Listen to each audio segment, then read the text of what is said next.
नमस्कार दोस्तों, अगर मेरा वीडियो आपको पसंद आता है तो इस वीडियो को लाइक कीजिए, सब्सक्राइब कीजिए और बेल आइकन दबाना बिल्कुल मत भूलिएगा।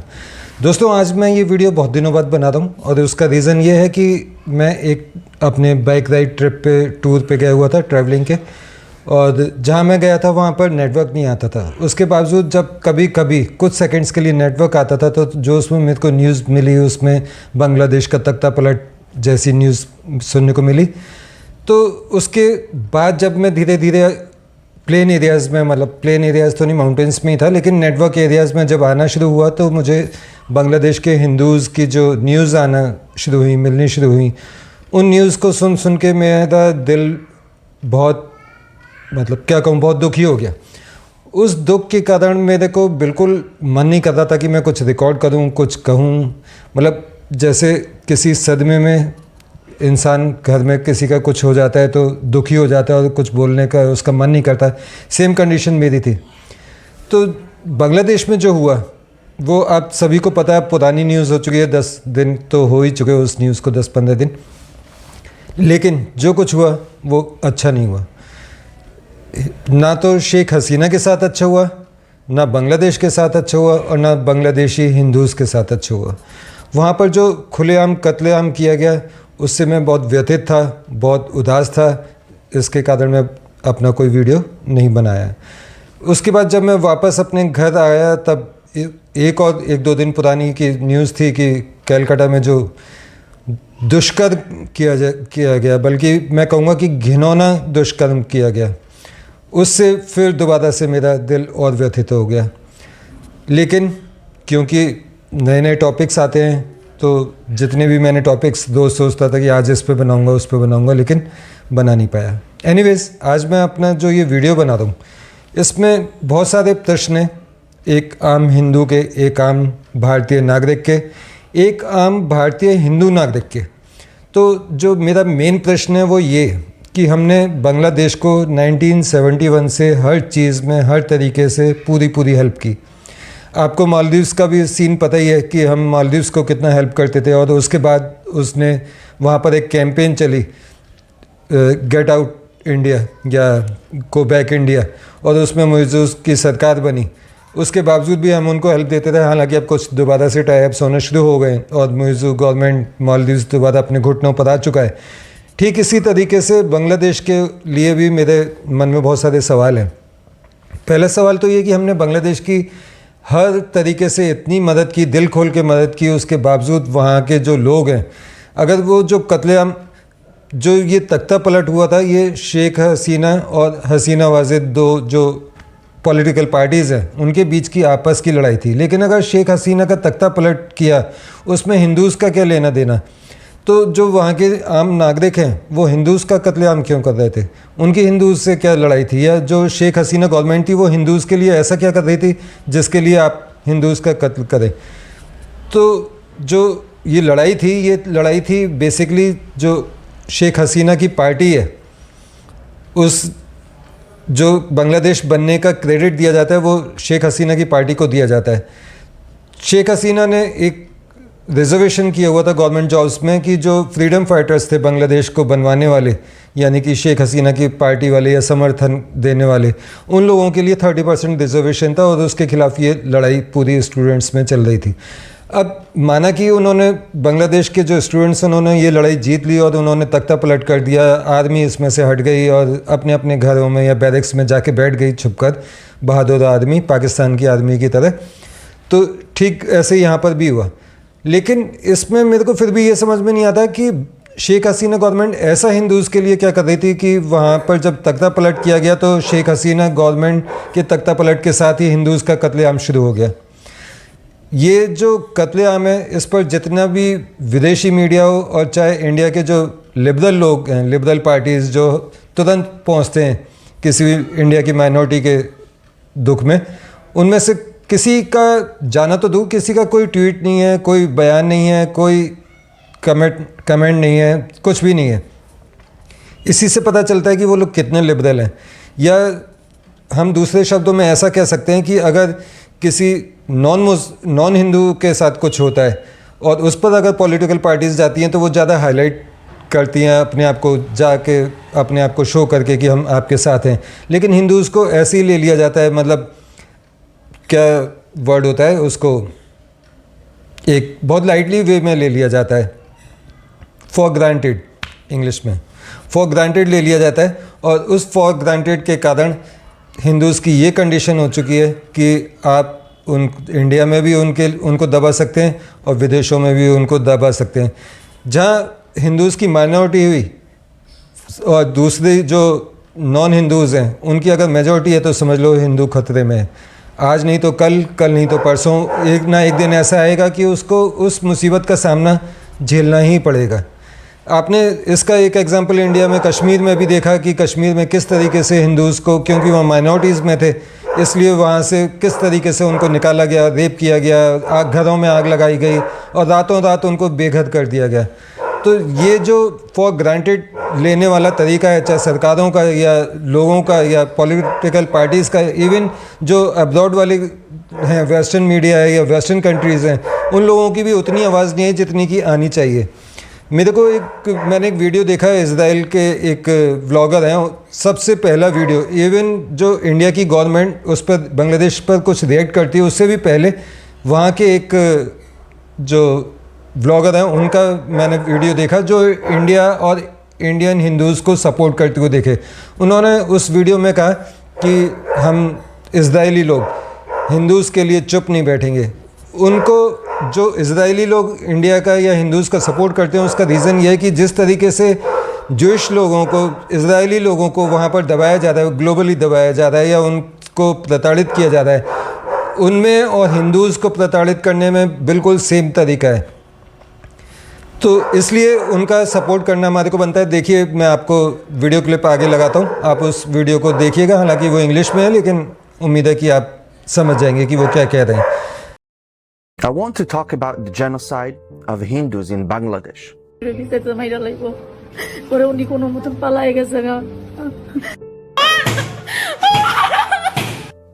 Right now, Hindus in Bangladesh face unspeakable violence and persecution.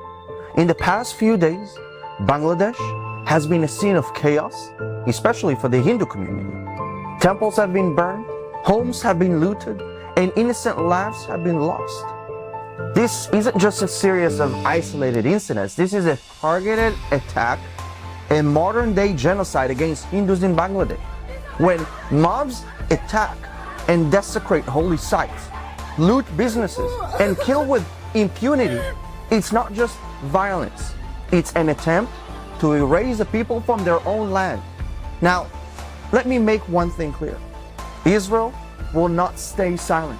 While our Hindu brothers and sisters are under attack, we know all too well the pain of being targeted for our beliefs or facing violence simply because of who we are. The Jewish people have faced countless persecutions throughout history, and we know what it feels like to be abandoned by the world.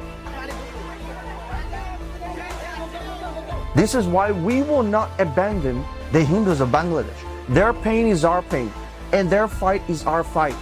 The situation in Bangladesh is dire. The ousting of Prime Minister Sheikh Hasina has led to anarchy, with Hindus becoming the primary targets. In just the past week, temples have been set on fire in at least 27 districts, and Hindu homes and businesses have been looted.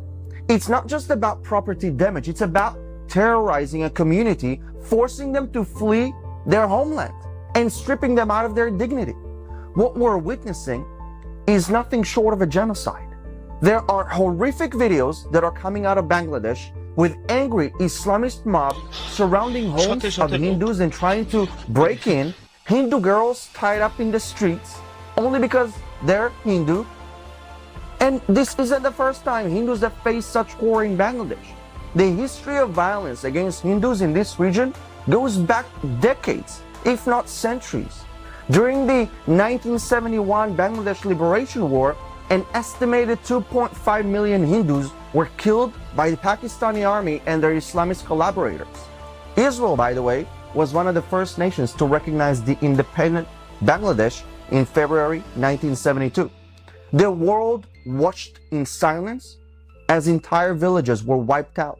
as Hindu men were slaughtered and Hindu women were raped. And yet here we are, over 50 years later, and the same evil is rearing its ugly head again. Back then, the world turned a blind eye to the suffering of Hindus in Bangladesh, just as it often turns a blind eye to the suffering of Jews in Israel. But today we say, no more. We will not allow history to repeat itself. Israel stands with Hindus, and we call the world to do the same. We are human beings before any religion, and we should remember that. Let me tell you something. This is not just about Hindus in Bangladesh. Radical Islamists have a long history of targeting non-Muslim communities across the world, and today Christians in Bangladesh are also under threat. Churches have been attacked, Christian homes have been looted, and believers have been brutally murdered. The radicals don't discriminate when they come to spread their hate. Anyone who doesn't agree to their twisted ideology is a target. The persecution of Hindus and Christians in Bangladesh is a reminder of the dangers of radical Islam. These extremists don't want diversity. They want dominance. They seek to impose their beliefs through violence, intimidation, and terror. And if we don't stand up against this now, it won't be just Hindus and Christians in Bangladesh who will suffer. It will also be other communities across the world. Here's the hard truth. The world often fails to act when minorities are under attack. We saw it during the Holocaust. We saw it in Rwanda, and we are now seeing it in Bangladesh. But Israel will not be silent. We know what it feels like to face horrors, and we will not stand by and watch our Hindu brothers and sisters being slaughtered. In India, the Hindu majority country, there is a deep respect and admiration for Israel. Our two nations share a bond that is built on shared values, mutual respect, and common struggle against terrorism and extremism. During Israel's wars and in times of conflict, Hindus have consistently stood by us, offering their support and solidarity.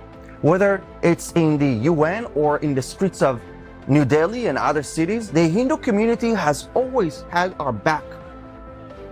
And today, as they face their own war in Bangladesh, it's time for us to have theirs. As we are right now at war with Hamas, social media is flooded with messages of support from Hindus around the world. They held rallies and they made their voices heard in defense of Israel, in defense of our right to defend ourselves. They understood that the fight against radical Islamic terrorism is a fight that affects us all. And now when they are under attack, how can we remain silent? I will not be silent. So to the Hindus of Bangladesh and to the Hindus of India and Hindus everywhere, I say this: Israel stands with you. We see your pain, we hear your cries, and we will not let the world forget what is happening to you. The radical Islamists who seek to destroy you will not succeed.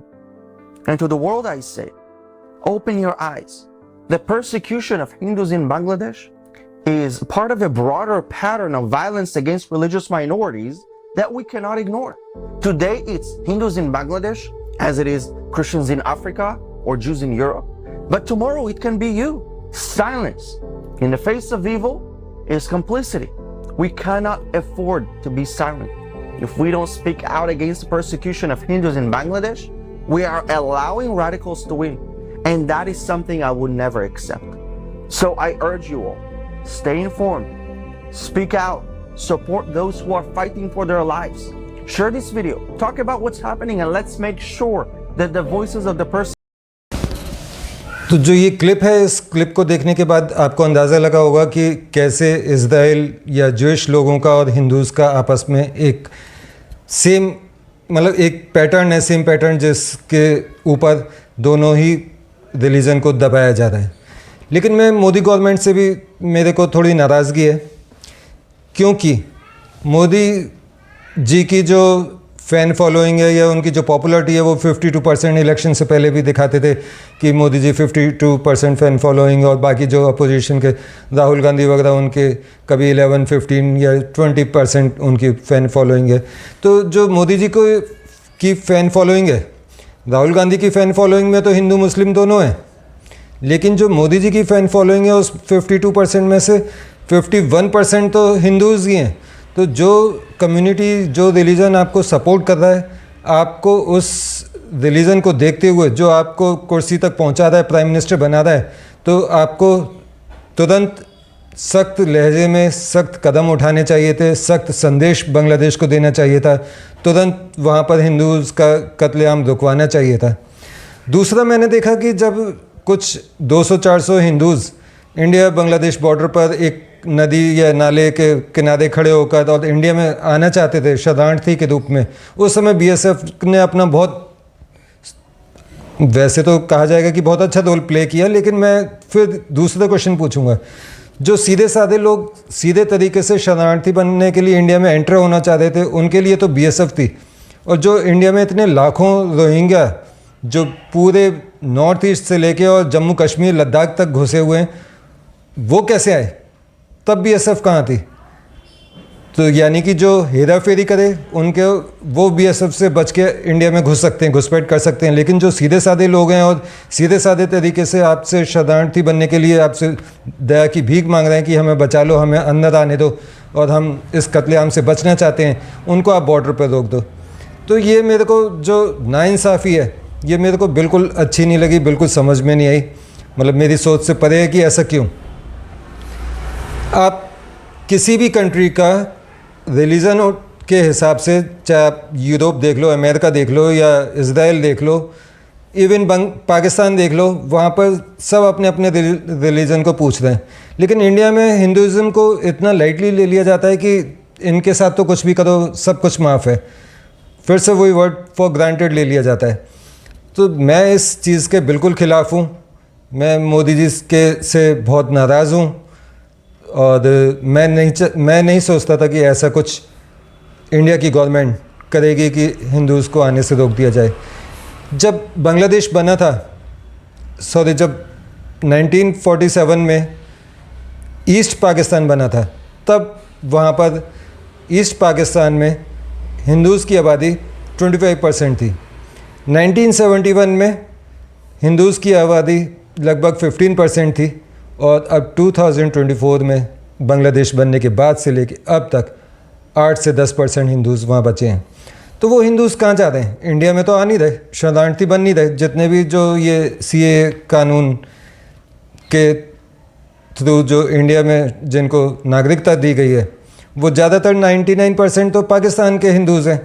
Bangladesh का हिंदू तो मैंने कोई देखा ही नहीं, किसी का video नहीं देखा, कोई क्लिप नहीं देखी, कोई न्यूज़ नहीं सुनी किसी भी चैनल पर। यानी कि बांग्लादेश से हिंदूज़ इंडिया में आए नहीं।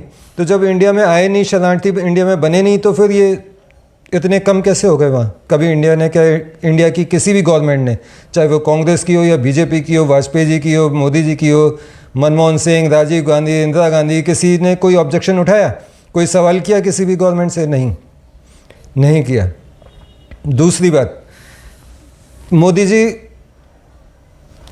हर जगह कहते हैं this is not the era of war, ख़ासतौर से पुतिन को 2 बार कह चुके हैं।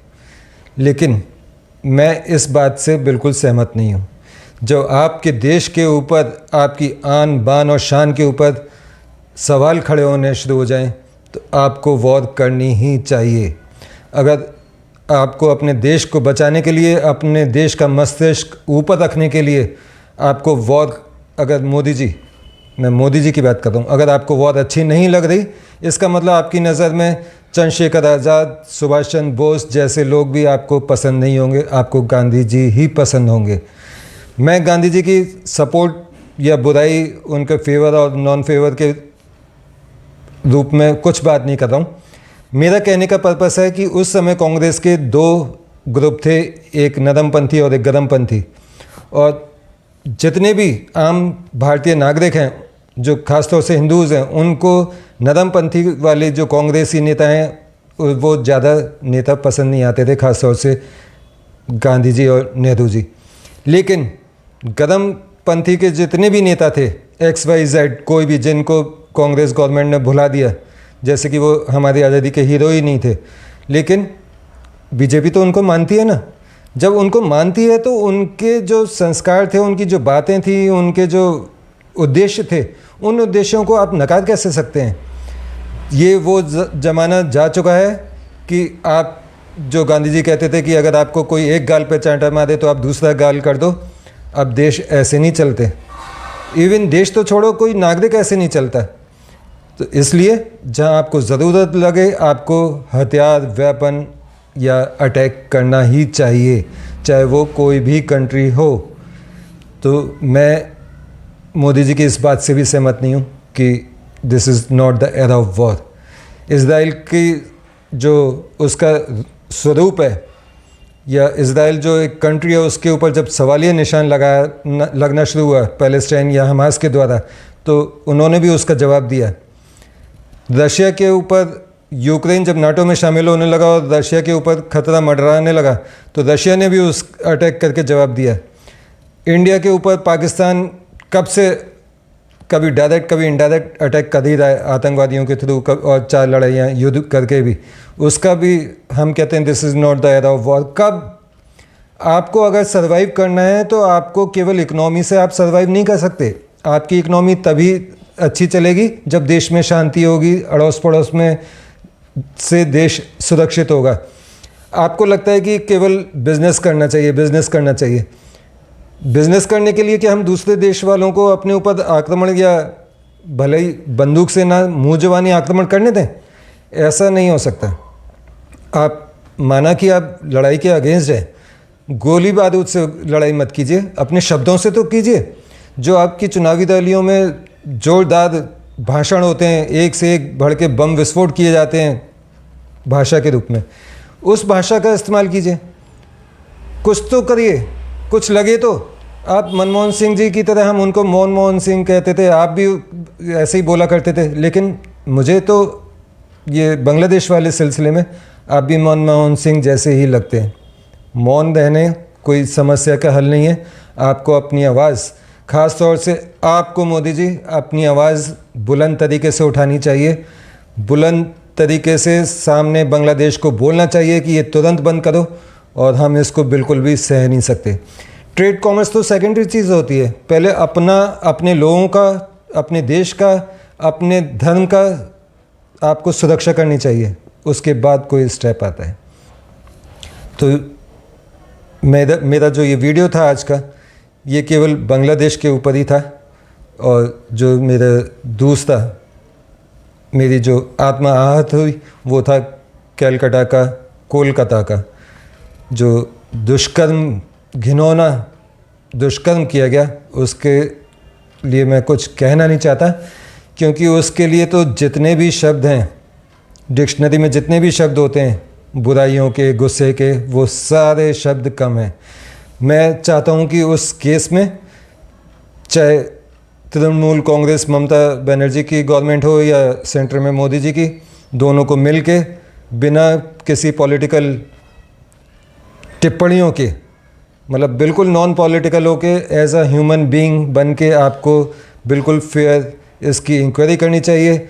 जो मुजरिम है, जो दुष्कर्म करने वाला है, उसको तो सज़ा मिले ही, साथ में जिन्होंने बाद में पुलिस ने या जिसने भी सबूत मिटाने की कोशिश की, उनको भी मेरे हिसाब से वही सज़ा मिलनी चाहिए जो उस रेपिस्ट की सज़ा है। क्योंकि जो सबूत मिटा रहा है वो भी उस गुनाह में उतना ही शामिल है जितना रेपिस्ट। तो मेरी आप दोनों से दरख्वास्त है कि जल्दी से जल्दी इंक्वायरी पूरी कीजिए, और जितने भी आरोपी हैं या गुनहगार हैं उन सबको कड़ी से कड़ी सज़ा दीजिए। और यही मैं आपसे उम्मीद करता हूँ, यही उम्मीद आपसे देश की जनता करती है। तो मिलते हैं अगले नेक्स्ट वीडियो में, तब तक के लिए मुझे आज्ञा दीजिए। जय हिंद, नमस्कार।